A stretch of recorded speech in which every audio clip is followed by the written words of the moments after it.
more than 250,000 Iranians lost their lives. While Iranians were combating Al-Qaeda and other terrorist groups in Afghanistan, it was Saudi that was lavishly funding and arming them. While Iranians were assisting peoples and government of Iraq and Syria, it was Saudi go along Yemen by playing the Iran card. However, fans to contain terrorist beliefs. I thank you. Mr. President. To reply, India, you have the floor.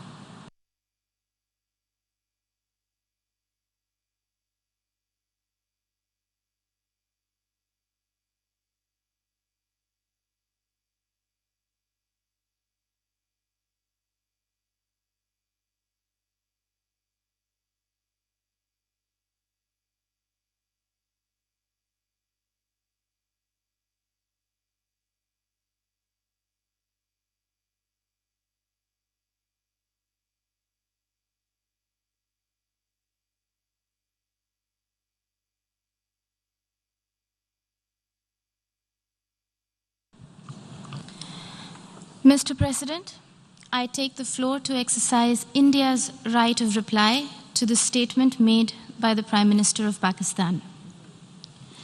Every word spoken from the podium of this august assembly, it is believed, carries the weight of history. Unfortunately, what we heard today from Prime Minister Imran Khan of Pakistan was a callous portrayal of the world in binary terms. Us versus them, rich versus poor, north versus south, developed versus developing, Muslims versus others. A script that fosters divisiveness at the United Nations, attempts to sharpen differences and stir up hatred are, simply put, hate speech. Rarely has the General Assembly witnessed such misuse, rather abuse, of an opportunity to reflect. Words matter in diplomacy. The invocation of phrases such as pogrom, bloodbath, racial superiority, pick up the gun, and fight to the end reflect a medieval mindset and not a 21st century vision. Prime Minister Imran Khan's threat of unleashing nuclear devastation qualifies as brinksmanship, not statesmanship. Even coming from the leader of a country that has monopolized the entire value chain of the industry of terrorism, Prime Minister Khan's justification of terrorism was brazen and incendiary. For someone who was once a cricketer and believed in the gentleman's game, today's speech bordered on crudeness of a variety reminiscent of the guns of Dara Adam Khel. Mr. President, now that Prime Minister Imran Khan has invited UN observers to Pakistan to verify that there are no militant organizations in Pakistan, the world will hold him to that promise. Here are a few questions that Pakistan can respond to as a precursor to the proposed verification.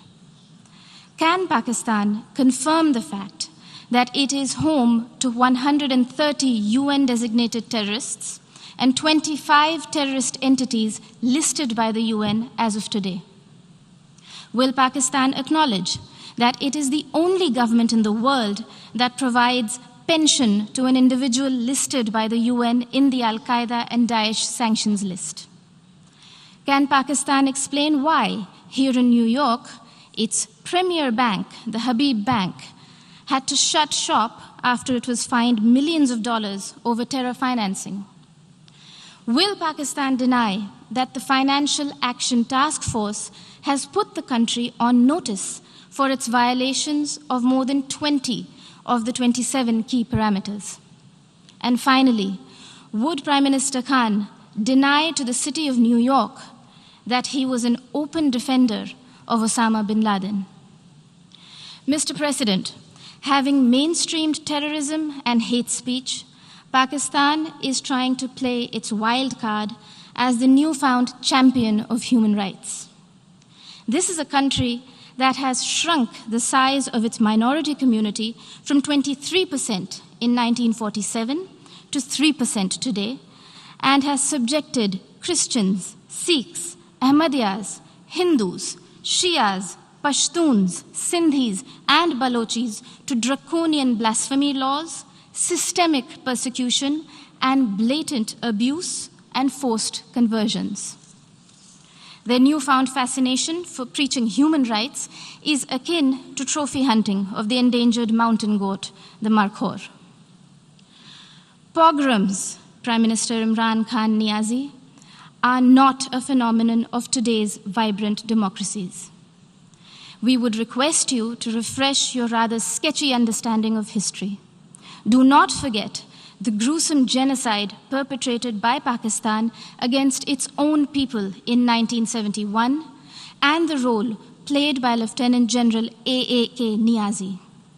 A sordid fact that the Honorable Prime Minister of Bangladesh reminded this assembly about earlier this afternoon. Mr. President, Pakistan's virulent reaction to the removal of an outdated and temporary provision that was hindering development and integration of the Indian state of Jammu and Kashmir stems from the fact that those who thrive on conflict never welcome the ray of peace. While Pakistan has ventured to upstream terrorism and downstream hate speech there, India is going ahead with mainstreaming development in Jammu and Kashmir. The mainstreaming of Jammu and Kashmir, as well as Ladakh, in India's thriving and vibrant democracy with a millennia-old heritage of diversity, pluralism, and tolerance, is well and truly underway. Irreversibly so. The citizens of India do not need anyone else to speak on their behalf, least of all those who have built an industry of terrorism from the ideology of hate. I thank you, Mr. President. I thank the representative of India for her remarks. I now give the floor to Albania for right of reply. Albania, you have the floor. Thank you, Mr. President. I'm taking the floor in response to the statement of the distinguished representative of Serbia in reaction